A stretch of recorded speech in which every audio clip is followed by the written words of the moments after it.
روز 17 فوریه 2025 امروز روز فامیلی دی در استان اونتاریو در بریتیش کلمبیا، آلبرتا و ساسکچوان هست، به علاوه روز آیلندر دی در پرنس ادوارد آیلند و روز لوئیس ریل دی در منیتوبا و روز نووا اسکوشیا هریتیج دی در استان نووا اسکوشیا. به برنامه مکس ماندی این هفته خوش اومدید.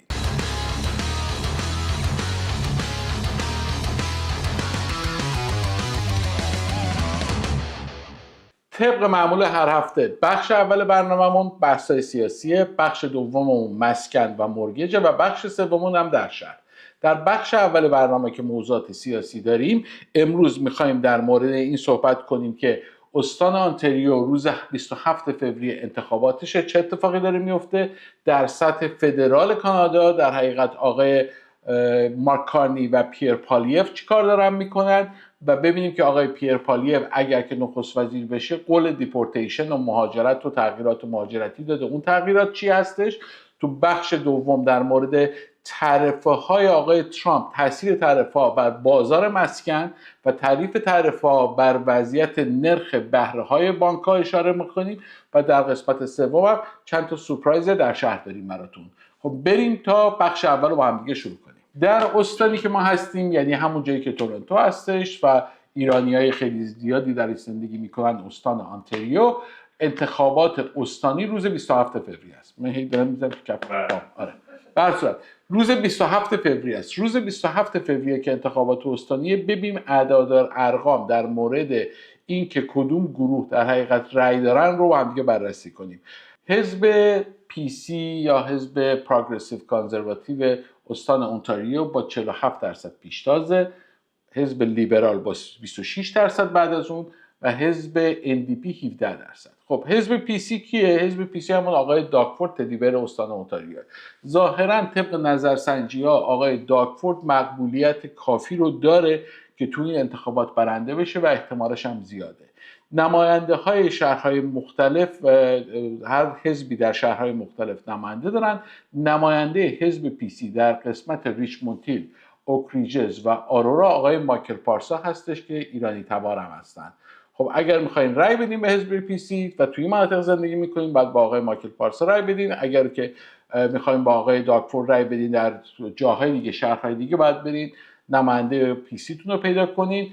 نماینده های حزبای لیبرال و حزبای NDP ایرانی نیستن در این مناطقی که هستن، برای همین من دیگه اسمشون رو نمیارم. به نظر من تقریبا برنده شدن آقای داگفورد تو این انتخابات قطعیه. خیلی زیاد وقتتون رو نذارین که سعی و تلاش کنین که به کی میخواین رای بدین، عملا برنده ایشون هست. اما در سطح دولت فدرال چه اتفاقی داره میفته؟ اما در سطح دولت فدرال ظاهرا آقای مارک کارنی در مقابل خانم کریستیا فریلند به عنوان لیدر حزب لیبرال پیشتازه و احتمالاً ایشون رای میاره. More MPs so far picking Carney over their longtime Liberal colleague and former Deputy Prime Minister Chrystia Freeland. I'm really glad to be here today to be meeting with my caucus colleagues. I am so grateful to the colleagues who have been supporting me. طبق بحثایی که داره میشه و اطلاعی که حزب NDP داده، احتمالاً ما به زودی زود، یعنی در حدود 10 مارچ اعلام انتخابات دولت فدرال رو خواهیم داشت از طریق مارک کارنی. اون چیزی که حزب لیبرال، حزب NDP میگه و آقای مارک کارنی هم در مصاحبهش این رو رد نمیکنه. We believe the rumors of Mr. Carney calling a snap election are credible. Adding, the Liberals believe that they can turn this crisis into a political benefit for them. I'm asking all campaigns to be prepared for an election call to come as early as March 10th. Here's Mark Carney's response. You know, you never take a decision before you need to take a decision. And so nothing is pre-wired. Let's see what the situation is in the middle of March and do what is best for Canadians. And the government will do what's best for Canadians. If Parliament needs to be recalled for certain reasons, it will be. If it makes sense to get a strong mandate at that point, that is what will follow. در مورد آقای مارک کارنی در برنامه قبلی زیاد صحبت کردیم. این دفعه میخوایم با آقای پیر پالیف بپردازیم، رئیس حزب محافظه‌کار که داره رقابت میکنه با رئیس آینده حزب لیبرال که احتمالاً آقای مارک کارنی باشه برای نخست وزیری آینده کشور کانادا. آقای پیر پالیو یه مصاحبه‌ای داشت جدیداً که امیدوارم خیلی یوتیوب گیر نده روی اون که ما کاپی رایت داشته باشیم که من بتونم قسمتاشو براتون پخش کنم. یکی از حرفایی که آقای پیر پالیو میزنه میگه که من موافقم با این تعرفه‌هایی که برای دولت امریکا داریم میذاریم، برای کارهای وارداتی از امریکا میذاریم. اگر ترامپ بر ما تعرفه بذاره و اون 25% رو که درآمدی رو که دولت پیدا میکنه از روی تعرفه‌هایی که به کالاهای امریکایی میذاره رو خرج صنایع خودمون خواهیم کرد و کمک میکنیم که این صنایع سر پا بمونن. بحث دیگه که ایشون میکنه در مورد مهاجرت، میگه بالای 1 میلیون نفر آدمی هستن که در کانادا با ویزاهای موقت دارن زندگی میکنن، یا ویزای دانشجویی یا ویزای موقت کار دارن. و گفتش که اینها رو وقتی که ویزاهاشون تموم میشه اینا باید برگردن به کشورشون، مگر اینکه مثلا یه نفری مهندس کامپیوتره، داره استاد دانشگاه است، مستر خونده، داره کار میکنه، داره کانتریبیوت میکنه به اجتماع کانادایی و با کمال میل و افتخار اینا رو ما نگه میداریم. ولی اونایی که بیکارن و کاری نمیکنن و آویزون دولت هستن رو، همون کاری که آقای ترامپ داره میکنه، دیپورت خواهیم کرد و از کشور اخراج خواهیم کرد، چون اینا غیر قانونی در کانادا موندن. یک قول دیگه ای هم که داد آقای پیر پالیو اینه که از این به بعد وضعیت پناهندگی رو سخت‌تر کنه تو کانادا. کسایی که میان الکی اعلام پناهندگی میکنن، گفت کاری که میکنیم اینه که last in first out میکنیم، یعنی آخرین نفری که میاد پناهندگی اعلام میکنه رو همونجا ردش میکنیم که نفرات بعدی بفهمن کانادا جایی نیستش که بیان توی سیستم کانادا بیفتن تا چندین سال این پروندهشون از این دادگاه و اون دادگاه بره و ما پول هزینه‌های زندگی اینا رو پرداخت کنیم. اینه که سعی میکنیم که حتما پناهندگان واقعی، کسایی که جونشون در خطره و مشکلات اجتماعی و جانی دارن رو قبول کنیم. همونطوری که خودش میگه، خود زن خودش پناهنده است و اینه که شرایط پناهنده ها رو خوب میدونه، ولی میدونه که توی سیستم خیلی ها دارن از این سیستم پناهندگی سوء استفاده دارن میکنن و سعی تلاشش اینه که این سوء استفاده رو از پول تکس پیرها و مالیات دهندگان کانادایی که تامین میشه رو قطع کنه و در حقیقت یه خورده این سیستم رو همون کاری که آقای ترامپ کرد فیلتر کنه. کلا تمام دنیا داره به این سمت میره که یه خورده جلو پناهندگی ها رو میگیرن، یه خورده جلو مهاجرای بی‌رویه رو بگیرن و فیلتر بیشتری بذارن برای انواع مهاجرانی که خواهند گرفت. What about people who have entered the country illegally or who have come to the country, applied for asylum claim, had that rejected, but remain in Canada? Would you deport those people? Yes, I mean that's supposed to be the policy right now. I mean, if someone comes in, makes a false asylum claim, it gets rejected, they're supposed to leave today.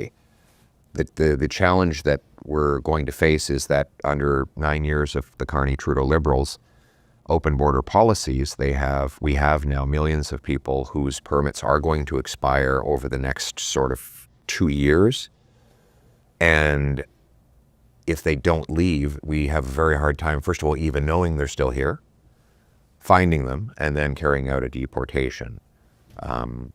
There are some among them that we do want to keep. They could be a master's graduate in computer engineering that has a 6-figure job in Kitchener-Waterloo, started a family, integrated, speaks the language.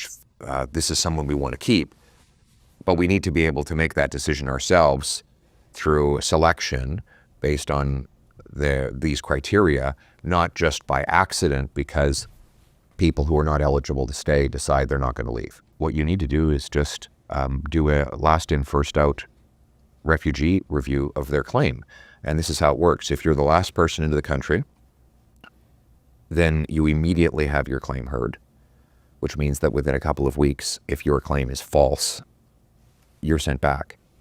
What that does is it sends the signal to everyone who might come in the future that they're going to be sent home automatically. The problem right now is that if someone gets in illegally, they then, and even if they're not a real refugee, they're not fleeing danger, they have 7 or 8 years of appeals during which we're paying for hotels and lawyers and food. Healthcare above and beyond what Canadians get. Above and beyond what Canadians get.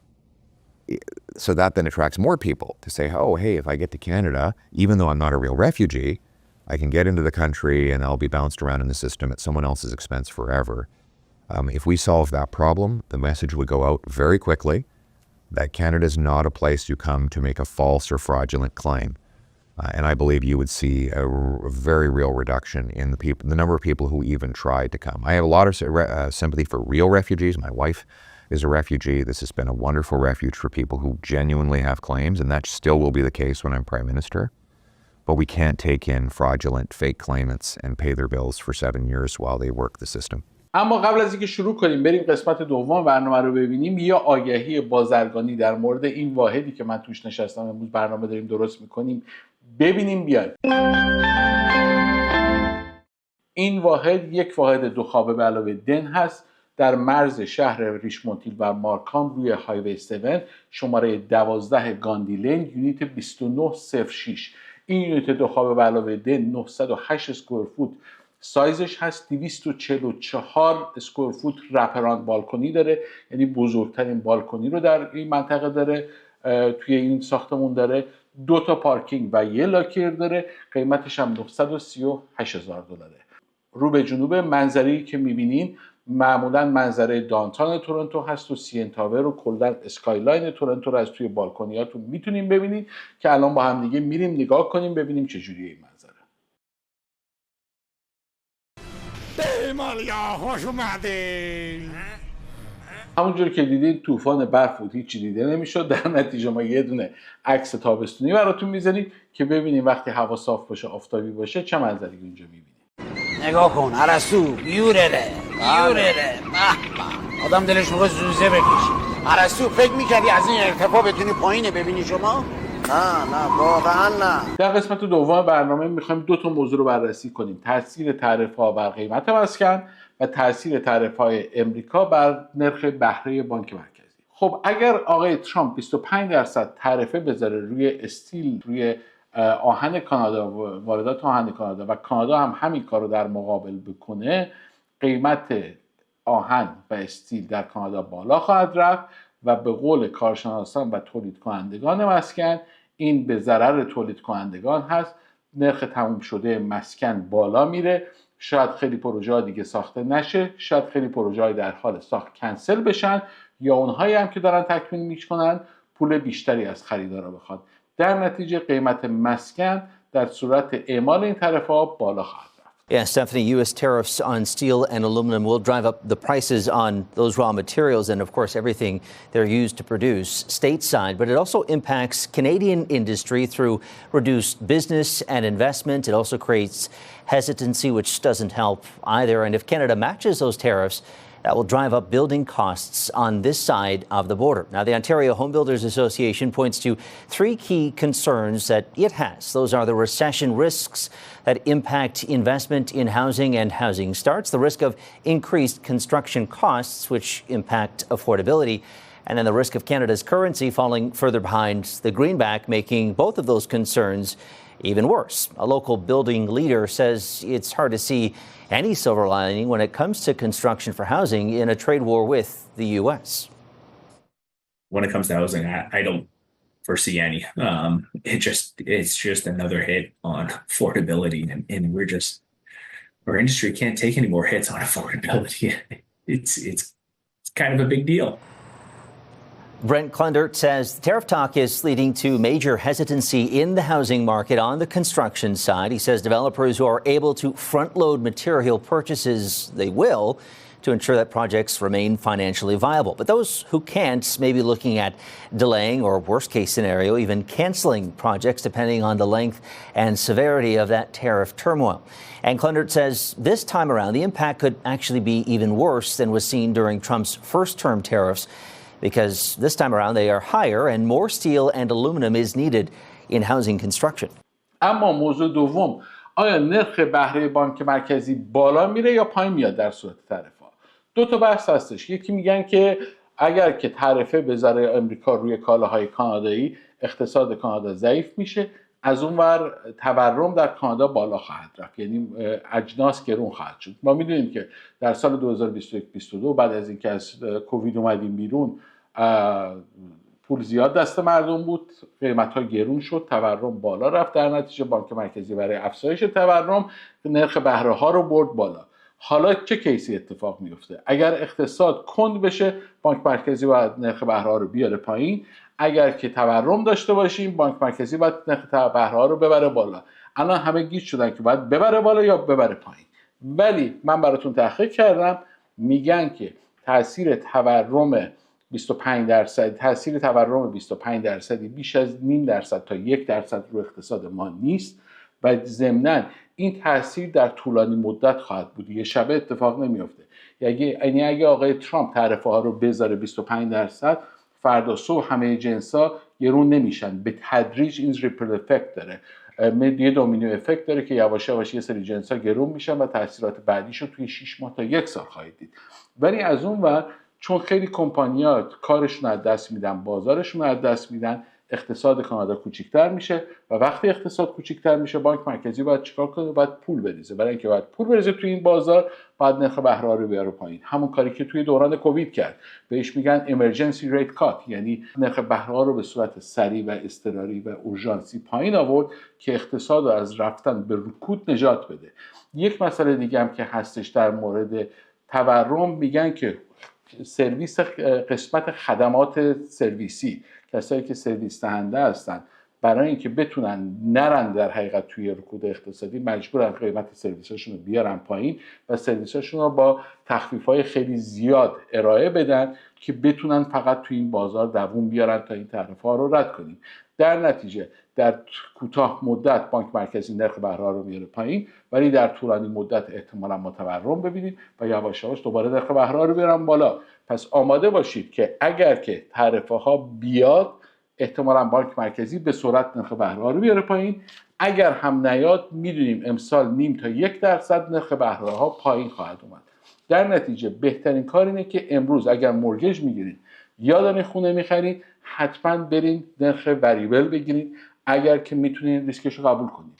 In the face of a tariff threat, because I spent a lot of time studying this. I read a lot of people's posts online. I go through all of the various old media news sources. So what's going to happen if the tariffs really hit? Even this steel and aluminum tariff hits in the middle of March. Looks like it might. I don't know. Like, you can never know with Trump. It's impossible. But if tariffs hit, what happens to mortgage rates? It's a hell of a question on the fixed rate side. We don't really know on the fixed rate side. I mean, today we had a big drop in 2 weeks ago, huge drop. There was a huge one-day drop just on the suspicion of tariffs coming in. Then they were taken back the next day. But yeah, big drop in bond yields, which meant fixed rates took a tumble. We're offering fixed rates for 3.99, 3.94 on high ratio mortgages, CMHC mortgages. Hey, but now it's going back up again because U.S. inflation came in a little hotter. The Jerome Powell, the Fed chairman, it's really becoming clearer and clearer that the U.S. is not going to reduce their prime rate. That's becoming almost obvious. So our bond yields start to head up, so our fixed rates could take a little bump. They're still in the low 4s. But what's the right answer? With all this volatility, what's the right answer? So the right answer is variable. So and let's just get real clarity on this. Real clarity. Tariffs, if they come to pass and they stick, like if they're in place for more than a day, like the old nonsense, but if they really stick, really severe tariffs stick, the Canadian economy goes into the crapper fast. It's fast. I mean, 40,000 aluminum workers in Quebec? Yeah. Probably, by the way, that's all the factory workers and all the associated businesses that supply the factories, the people who run the restaurants beside the factories, all that huge, that number of people associated with smelting aluminum in Quebec. So Hamilton, Ontario, that's probably 20, 25,000 jobs overall. Yeah, huge, maybe 30. Big. These are big numbers, okay? The Bank of Canada reacts to that. Guess what, folks? When the first tariff announcement came out, before it disappeared by the end of the day, that day, the Bank of Canada governor was supposed to meet with the finance minister and all the bank CEOs all of the big bank CEOs in a Zoom meeting. It got canceled as things resolved themselves. But what does that tell you? What does that tell you? That tells you that there was a plan in place through the government that there would be immediate and significant rate cuts to the Bank of Canada. Now, everybody says, well, wait, Ron, that's crazy. The Bank of Canada is completely independent and they don't do anything the finance minister says. That, okay? That is not the truth, okay? Like, when COVID hit, how did the rates go to zero without the government suggesting they thought it would be a good idea? Like, the Bank of Canada governor just didn't pull that out of his ass, okay? So, yes, there will be significant cuts at the Bank of Canada.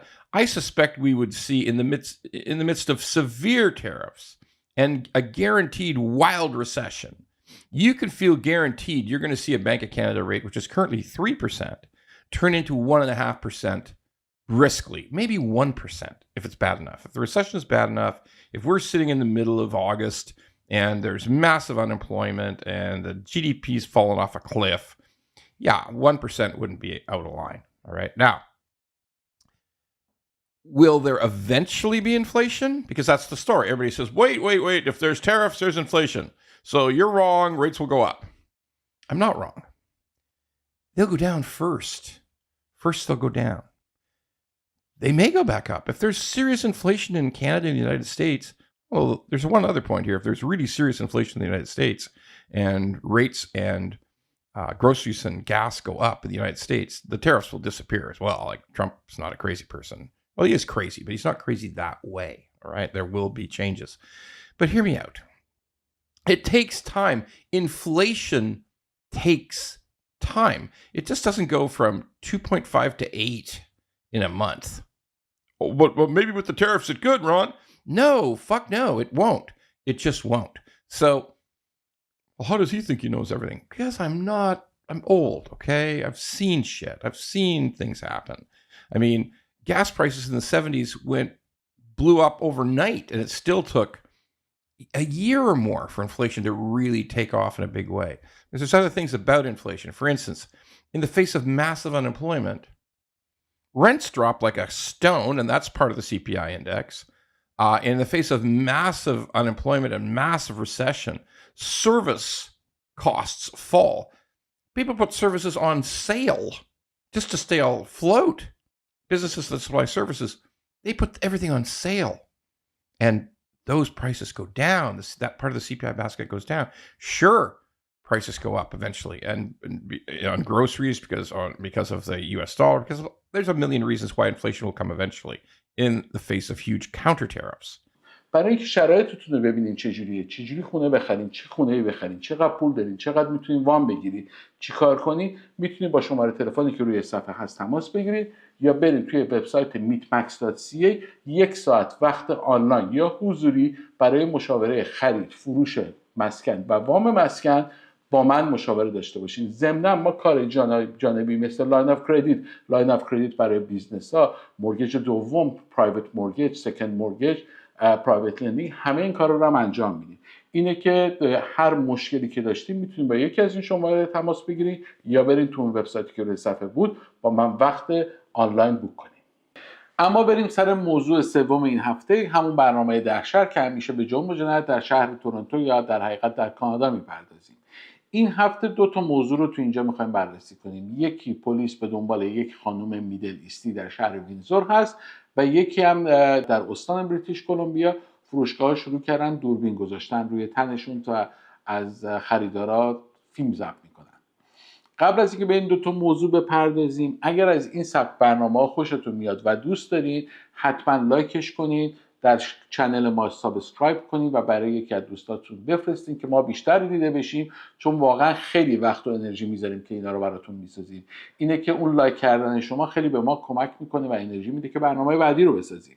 خب در مورد اول، یک خانومی که در شهر وینزور پلیس اعلام کرده، یک خانم میدل ایسترنی که در حمله به یک خونه و دزدی یک خونه با 4 نفر دیگه در حقیقت مشارکت میکرده و تو ماشین نشسته بوده رو پلیس عکسشو گذاشته دنبالش هست و گفته این خانم میدل ایسترنیه، یعنی خاورمیانه‌ایه. اگه شبکه خبری رو دنبال کرده باشین همیشه می‌بینید این جرم و جنایتایی که اتفاق میفته پلیس هیچ وقت اعلام نمیکنه اینا مال کدوم کشور هستن، رنگ پوستشون چیه، نژادشون چیه، از کدوم قاره اومدن، کلا در مورد این حرفا زیاد صحبت نمیکنن.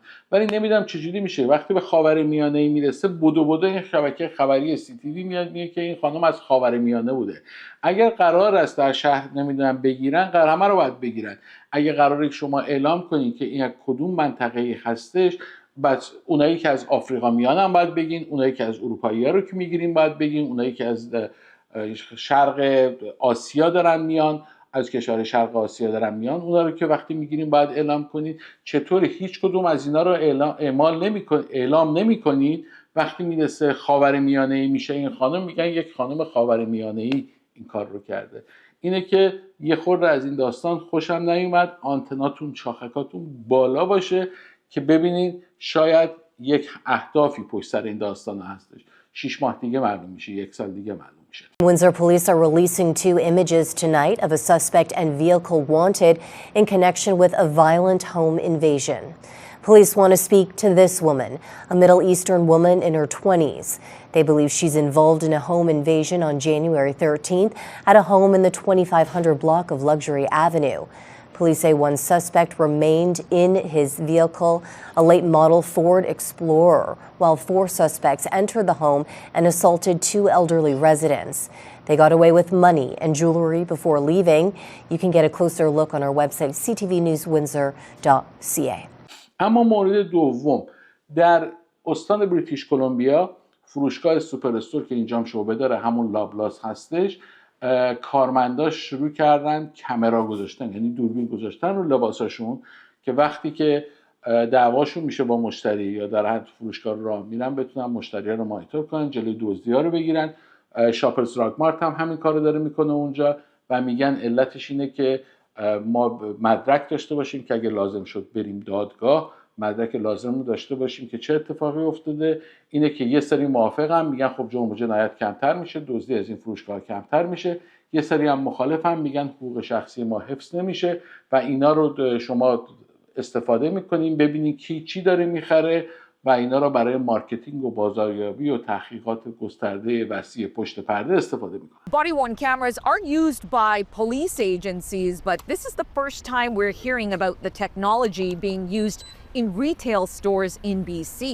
The cameras also being launched in Shoppers Drug Mart on South Fraser Way. A warning sign on the door says the body cameras are turned on only where there is a risk of an escalated encounter. In addition, the recording, including audio, may be used to substantiate claims and may be provided to the police for investigative reasons. Loblaw, the parent company of Superstore and Shoppers, refused to do an on-camera interview. But in an email statement, the company said retail crime and violent incidents have risen significantly across the country in recent years. The body cameras are intended to help de-escalate situations and create a safer experience for customers and staff. Some customers think it's a positive step to deter crime. Others are raising serious concerns about privacy. این هم برنامه مکس مانده این هفته بود. امیدوارم از این مکس مانده هم خوشتون اومده باشه. تا مکس مانده آینده خدا نگهدار. قبل از خدا نگهدار مکس مانده آینده احتمالاً یک مصاحبه باشه که براتون ترتیب میدیم و اون رو براتون میذاریم. خب فعلا تا هفته آینده خدا نگهدار.